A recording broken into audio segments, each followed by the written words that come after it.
Okay, Anthony, we'll start with the title. One of the titles used by a lot of people who believe Jesus is God in the absolute sense of the word, Yes, that is the only true God, in the yes. same way that the Father is God. One of the texts that is very well known and used in Orthodox Catholic Protestant traditions is Isaiah 9:6. Hmm. So we'll look at the title here, Anthony. This is the famous prophecy about a child that is to be born. Um, Hmm. and one of the titles given by the prophet for this child is Everlasting Father. Hmm. Could you comment on that, please? Well, everlasting Father, yes. There is a large group of Bible students who say this proves that the Son is the Father. That's a language impossibility which really needs to be exposed as impossible. No son is his own father. That is absolutely out of the question. In the New Testament, the Father and the Son are clearly two different individuals. Psalm 110:1, Yahweh speaks to somebody who isn't himself, namely Adoni, the human Messiah, not God, but Adoni, human Messiah. So this everlasting Father is not difficult. Jesus is the parent of the age to come. One of the manuscripts of the Septuagint, sometimes known as the Old Greek, the Septuagint, that's the Old Testament in Greek, one of them reads there, the Father of the age to come. And of course, that's right. Jesus is the parent of the age to come. He's the supervisor, the one who is the protector, the ruler, the father figure of that future age, not the Father, as in God the Father, obviously. So that's a category mistake of enormous proportions. People really ought to think about this. We need to settle on the fact that Jesus was a Jewish Unitary monotheist. And he never ever said, I'm God. He did say, I'm the Son of God. Never ever did he claim to be Yahweh. And when they said, you're blaspheming, he carefully explained to them in John 10, he said, I am saying this, I'm the Son of God. And as Colin Brown at Fuller Seminary says so nicely, to be called Son of God in the Bible means you're not God. I wish that were plain for everybody.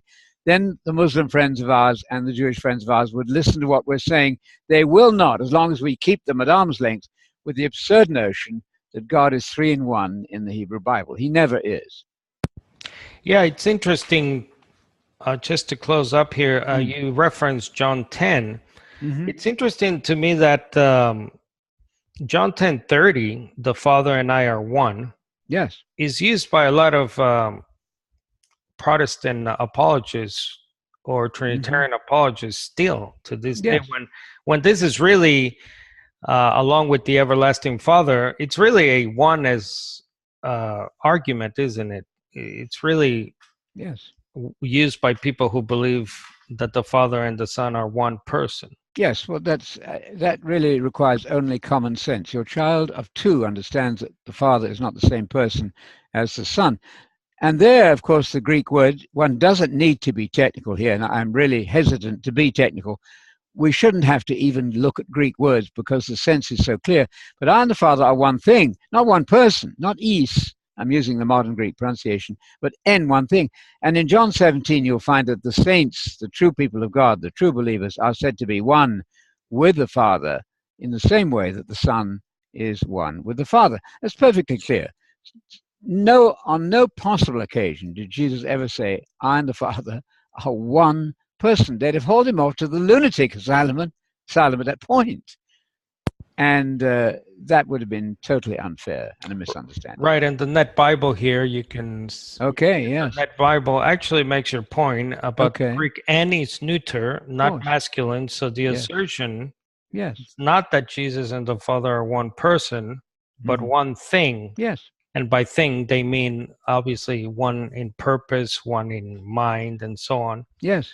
So that's and just to go back quickly to the initial one to close this up, Anthony, everlasting Father of Isaiah 9 Hmm. 6. Yes, Also, the Net Bible has a good comment. It says at the bottom there that this title must not be taken in an anachronistic Trinitarian sense. yes.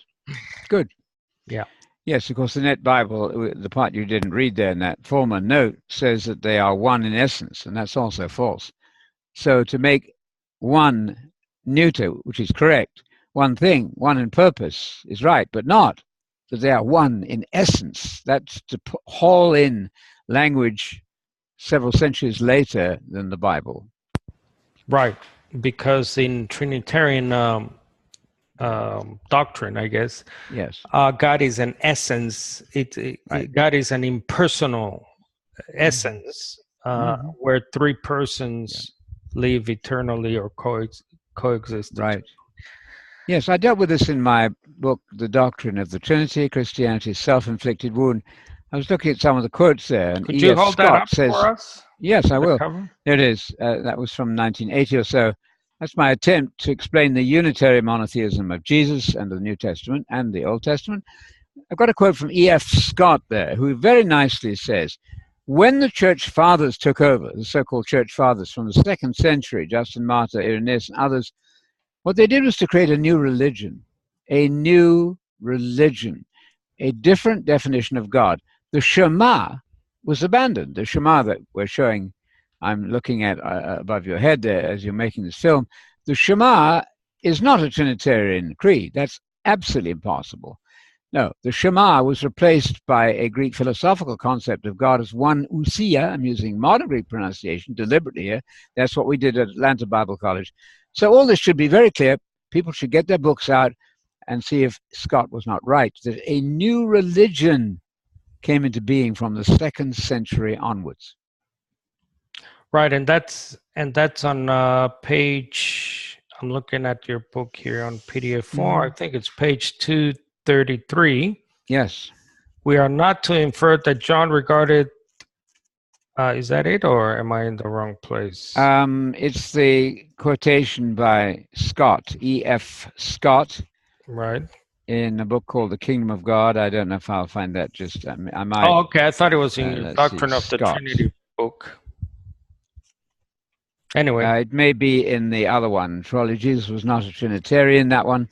That's okay. my second book on the subject. Jesus was not a Trinitarian, and that would be found easily. E.F. Scott and others. Winford Reed, is that the Winwood Reed, a British Right. historian, says the same thing. A new faith was created from the 2nd century.